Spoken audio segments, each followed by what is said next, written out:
Every year, Americans celebrate gaining our independence from Great Britain on the 4th of July. Many times we often forget that we were ruled by another country and that we did not have all of the freedoms that we have right now. Compared to other countries, we consider ourselves so lucky for the opportunities we have when the Founding Fathers were deciding what kind of country we would be. They decided that we would be a safe place for all people to come and create a new life. We may not always realize, but most Americans come from immigrants. For myself, I know that my great-grandparents were immigrants that came from different parts of Europe. Our country has begun changing and no longer seeing the part that immigrants play in the history of our country.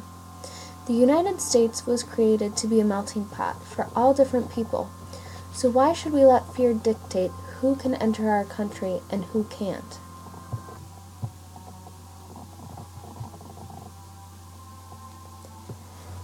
There is a poem by Emma Lazarus. It is titled The New Colossus, and it goes, "Give me your tired, your poor, your huddled masses, yearning to breathe free.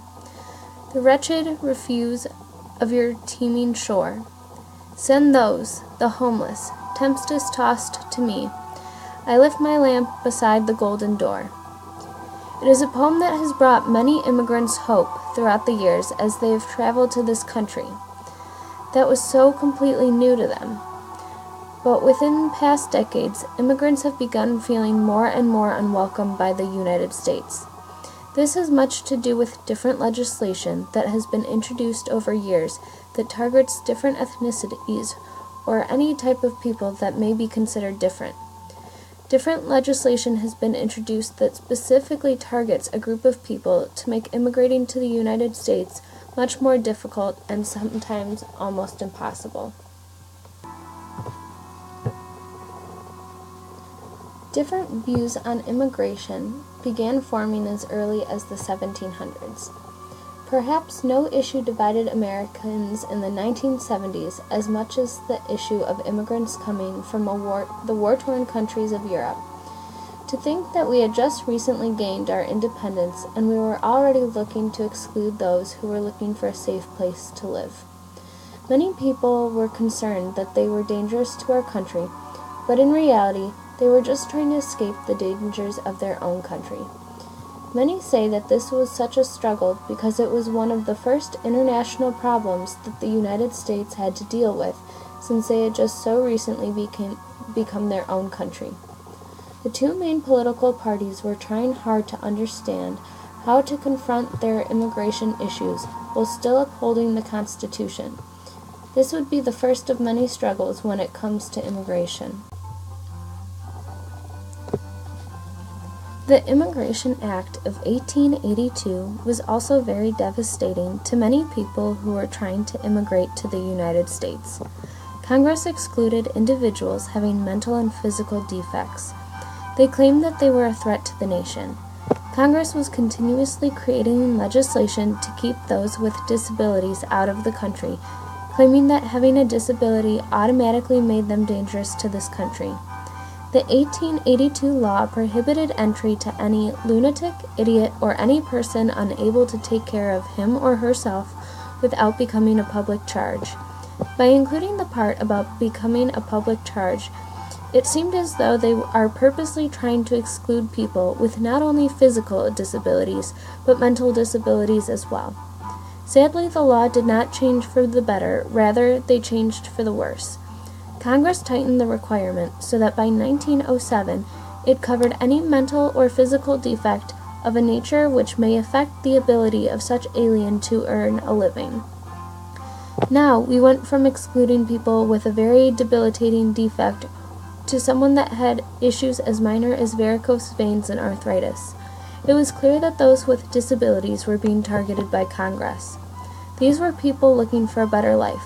They did not choose the life that they were given, but they were trying to make the best of it. Not only were there laws limiting immigration due to physical or mental differences, but there were laws limiting different races and ethnicities as well. The Page Law of 1875 was a law created by Congress that banned Chinese prostitutes from immigrating to the United States. Page Law was not a minor statute targeting a narrow class of criminals, but rather an attempt to prevent Chinese women in general from immigrating to the United States. This was the first statute put in place by Congress to restrict immigration.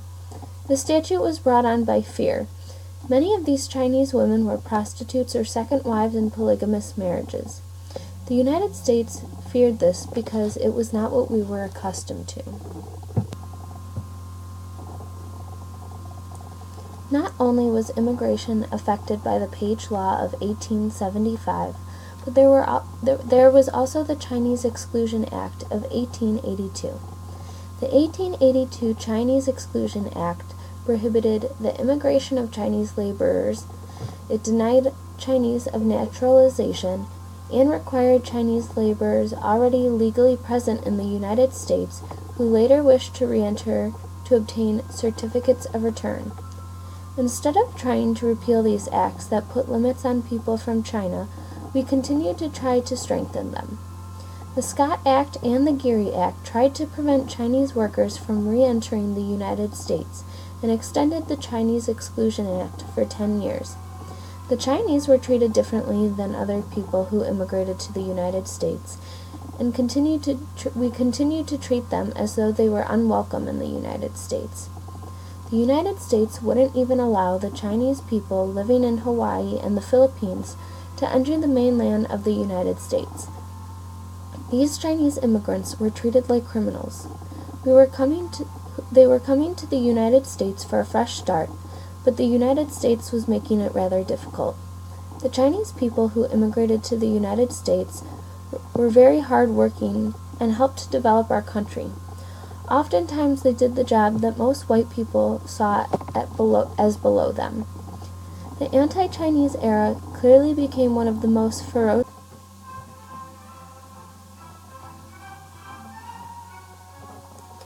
There were many different acts put into place by Congress to limit immigration throughout the years, the Immigration Act of 1921 being one of them.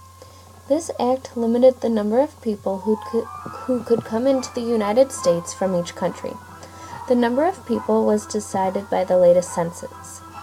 When the maximum number of aliens from any nationality had been reached, then no other aliens were accepted of that nationality. This went on for an entire fiscal year. These immigrants were treated as only a number. Once they hit the maximum number allowed for each country, they made no exceptions. To treat someone that poorly, to only see them as a number rather than a human, is heart-wrenching.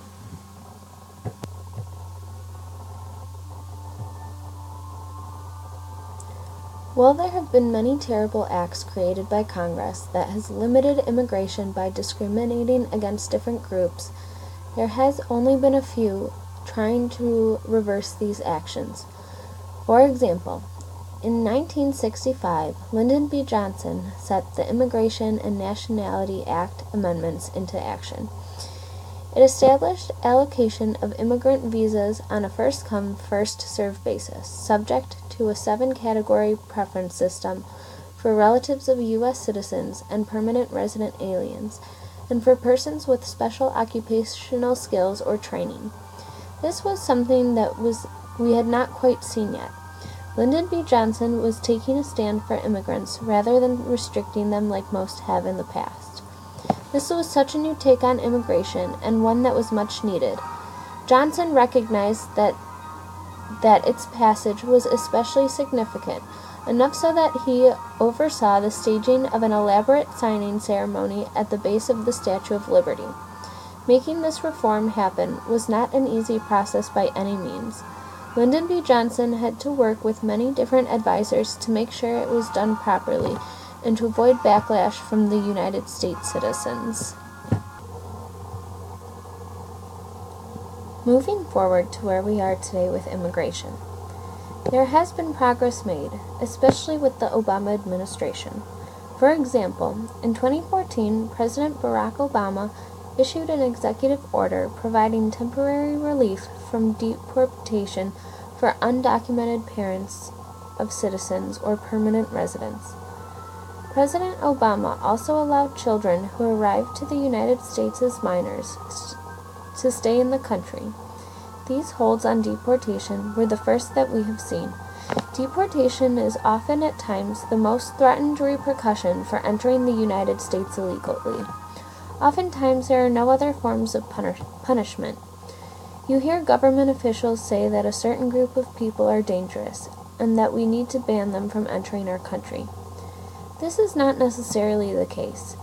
If we focus on creating harsher repercussions for entering the country rather than banning people altogether, we may have a better way to navigate immigration in the United States.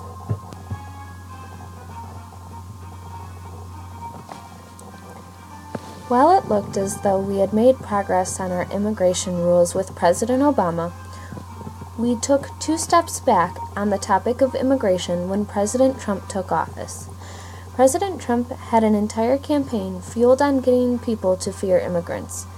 He had people chanting, "Build that wall," and stated that Mexicans were bringing their drugs into our country and that they were all bad hombres. We now have a president who is willing to spend billions of taxpayer dollars to build a wall between the United States and Mexico border.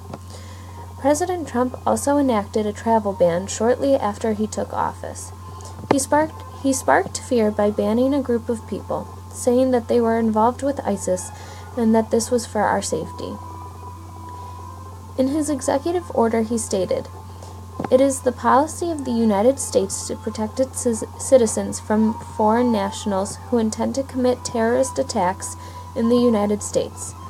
Syria was one of the countries that was included on this list. During this time, Syria was being heavily attacked, and many Syrians were looking to the United States as a place to take refuge. Instead of being To think that a country that was founded on immigration has never truly been open to letting others of every race and ethnicity immigrate is disheartening. I hope that we can look to the future with hope and welcome all those that need a safe place and a new beginning.